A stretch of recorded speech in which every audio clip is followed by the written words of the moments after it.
Poin yang sangat penting adalah mengenai yang P3K honorer, dan ini harus saya jawab untuk 2021. Jadi namun di sisi yang satu sama, tadi saya mendengar banyak komen lagi juga mengenai memprioritaskan beberapa guru-guru yang mungkin sudah punya pengalaman lebih lama atau tidak. Nah, ini yang mau saya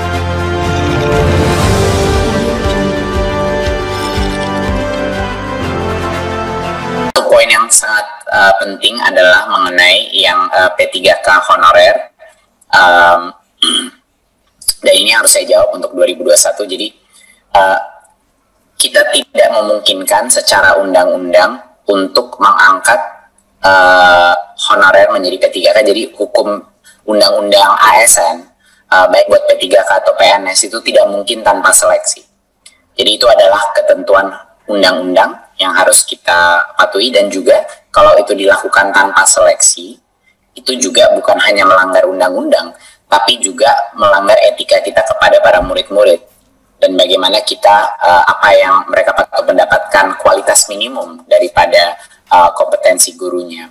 Namun di sisi yang satu sama, tadi saya mendengar banyak komen lagi juga mengenai memprioritaskan beberapa guru-guru yang mungkin sudah punya pengalaman lebih lama atau tidak. Nah, ini yang mau saya tekankan sekali lagi, bahwa di tahun ini dengan struktur tes yang telah kita lakukan, semua guru honorer dengan pengalaman apapun itu tidak perlu menunggu giliran dia. Semuanya akan bisa mengambil tesnya paling tidak 1 kali di tahun 2021.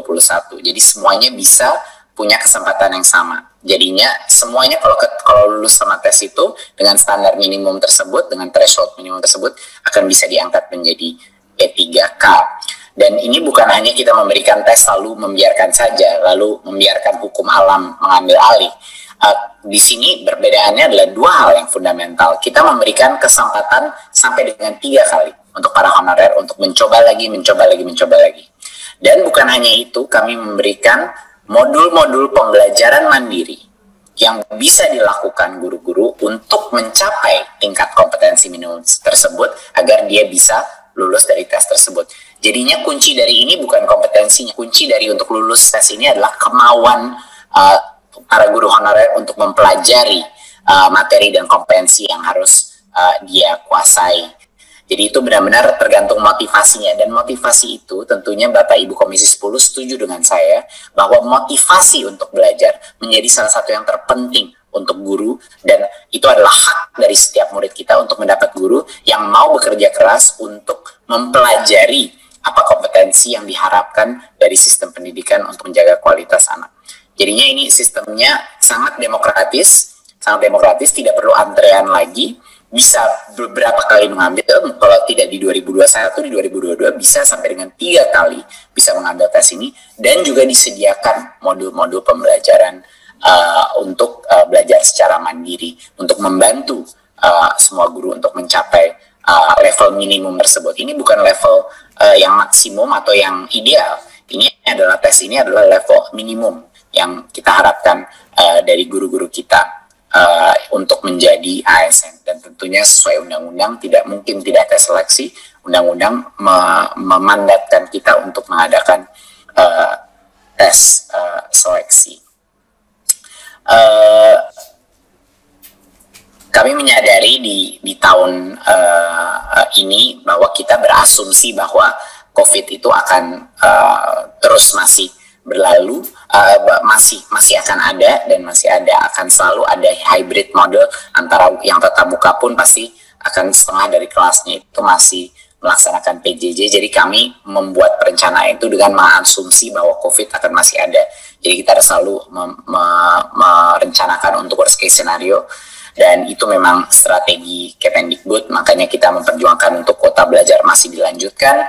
Kita tunggu apakah bantuan subsidi upah lagi akan dilanjutkan, dan optimasi daripada semua metode PJJ akan terus kita lakukan, Bapak Ibu. Itu tidak berarti bahwa bagi yang benar-benar tidak bisa melakukan PJJ, posisi Kemendikbud sangat jelas. Bagi sekolah-sekolah dan daerah-daerah yang sama sekali yang sangat sulit melakukan PJJ, kita akan menganjurkan Pemda untuk segera mengakselerasi pembelajaran tatap muka di sekolah-sekolah itu. Kemdikbud tidak pernah bergeser daripada posisi ini.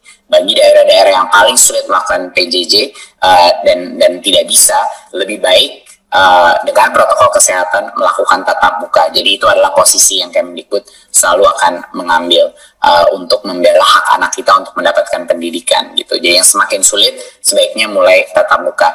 Dan terus terang Bapak Ibu, Pemda ini sudah melakukan arbitrase ini di berbagai macam tempat, di mana mereka menentukan beberapa sekolah-sekolah mereka yang memang paling sulit melakukan PJJ, dan dari situlah dia melakukan tatap muka, memilih sekolahnya dan daerahnya, desa-desanya, kecamatan-kecamatannya yang untuk melakukan tatap muka karena memang opsi PJJ-nya tidak optimal sama sekali. Saya rasa Bapak Ibu dari saya sekian. Mungkin pertanyaan, mohon maaf kalau tidak semua pertanyaan dan concernnya bisa saya tanggapi secara langsung, tapi sisanya bisa kita respon secara tulis kepada Bapak Ibu. Sekali lagi terima kasih untuk dukungan dan saran-saran dari Komisi 10. Saya harapkan juga tahun 2021 walaupun kita berencana untuk senario yang terburuk, tetapi kita mengharapkan dan berdoa insya Allah senario terbaik dan memitigasi dengan adanya vaksin dan lain-lain bisa mulai mengembalikan kita kepada baik sekolah tatap muka dan juga mengembalikan rasa kenyamanan kita terhadap berinteraksi sebagai masyarakat Indonesia, agar identitas kita sebagai bangsa Indonesia masih terjaga dan masih utuh. Terima kasih. Wassalamualaikum warahmatullahi wabarakatuh. Waalaikumsalam. Terima kasih Mas Menteri atas tanggapan dari berbagai pertanyaan. Mungkin Bapak Ibu sekalian, anggota komisi yang mungkin belum terjawab dari apa yang ditanyakan nanti akan disampaikan mungkin secara tertulis oleh pihak Kemendikbud. Bapak Ibu saya hormati, izinkan saya untuk menayangkan laporan singkat kita raker pada pagi sampai sore hari ini.